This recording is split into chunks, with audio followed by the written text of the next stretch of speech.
Yesterday was a great day for football, especially for HBCUs. Jackson State versus Texas Southern played in front of a sold-out crowd. And shout out to my hometown, Houston, Texas, for doing their end of the bargain and making sure they show up and show out. Shout out to Jackson State fan base for continuously supporting their team, no matter if it's a home game or a road game.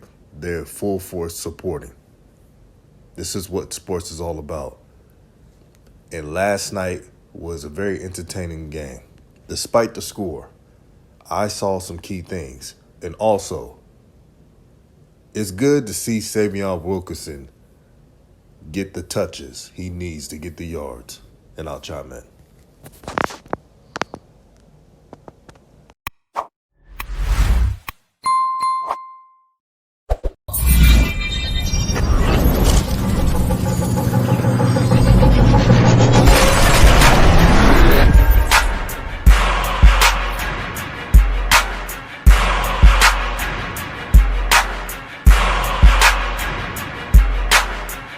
What's good, everyone? This is RawTruth Media giving you the raw content that you deservedly need. Please like and share this video throughout all social media platforms. Good synergy and energy to everyone that's listening. Man, that was some type of game. Now, I know what you're going to tell me. Well, the score was 41-14. I get that. But in the third quarter, I say about the 9 to 8 minute mark, the score was 21-14 Jackson State. And kudos to Texas Southern for playing hard. The effort was there. And even Coach Prime in his press conference mentioned how hard Texas Southern played. You can't take that away from them. But they got a promising future. They're very young. You look up and down their roster, you see a bunch of sophomores, freshmen, redshirt sophomores, a few juniors, and a few seniors. That's about it. But before I go on, Sy'Veon Wilkerson. Did you all know that in his 26 carries in that game for 214 yards, he rushed at an average of 8.2 yards per carry? Meaning that if he would have got the ball even more than that, he would have had 300 plus yards. I guarantee it. But I'm happy for him. I'm glad the world gets to see his talent. For those who know HBCUs, that really know HBCUs, are not surprised by Sy'Veon. Sy'Veon did this in the MEAC for Delaware State. He was so recruited well in the transfer portal that he first transferred to West Virginia. They really wanted him. But he decided to back off that commitment and go to Jackson State. And ever since he joined Jackson State, this offense has turned over to a new level. It's balanced. Shadir Sanders was efficient, 23 for 30 passing, 252 yards, and 3 touchdowns. When you need him to make a play, meaning Shadir, he does what he needs to do to get that done. Leadership, impeccable. When he's in the huddle, the players look at him. They believe in him. Again, another pro. Shane Hooks had a good game. 7 catches for 76 yards and 2 touchdowns. And the good thing about the Jackson State offense, they spread the wealth. There's not a bunch of ego. No one's talking about, oh, I need my catches. I need none of that. You don't see receivers fighting in a huddle or any of that crap. They're bought in. Defense, I think defense did a good job. I know they gave up a big play here and there, but when you hold a Texas Southern team to only 14 points, a team that has Andrew Body, who I believe and many others believe is an extremely talented quarterback, to just 14 points, you did the job. Now, when I did a live stream, some people was telling me, oh, it's going to be a shutout. I didn't see that happen.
has done something they have never done. They have never won 9 games in a row.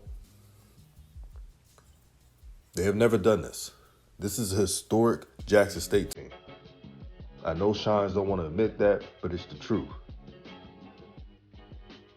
I said the same thing after Jackson State defeated FAMU when they scored 50-plus points. There was a lot of overreaction. There was a lot of people saying FAMU was going to have a horrible season. Look at FAMU. They just beat Southern 30-16, and now they're 7-2.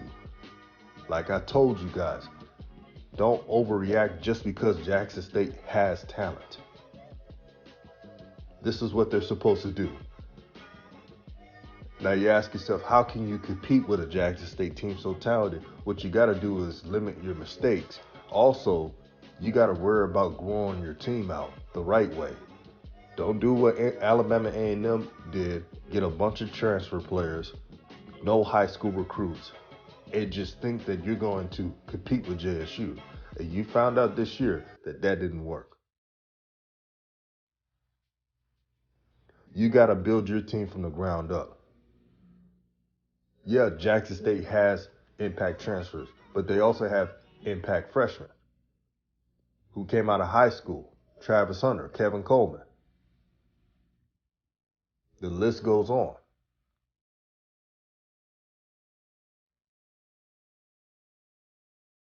Sy'Veon Beasley, another 4-star. And it's not even just about the stars, it's about impact freshmen. If they have the tools, the tangibles, the skill set to contribute right away, those are the players you need to get. So yes, the transfer portal is effective, but don't overdo it. But like I said, if Texas Southern can figure that part out and just go into the portal and get established tackles, a big-time receiver who, it doesn't have to be a superstar, but someone who has put up numbers in the FBS that can catch the damn ball, you'll have something there. But great game, great turnout. Sy'Veon, keep giving him the damn ball. Every time he runs the ball, it's fun to watch. It's menacing. It's what football is meant to be. Give him the rock. That's all I got to say. Oh, before I go, did y'all see that 12 personnel earlier in the game? And that was one of the few times I've seen Jackson State run that. Now, we've been talking about 12 personnel, and they finally did it. I saw them run, I had like 3 to 4 tight ends in a bunch set. And guess what? They got the first down from it. But people say, we don't know about football. You saw it then. And I wonder, do some of these coaches watch our videos? They probably do. But even if they do or don't, I'm glad they did it. This is RawTruth Media giving you the raw content that you deservedly need. Peace and blessings, peace and love, and I'm out.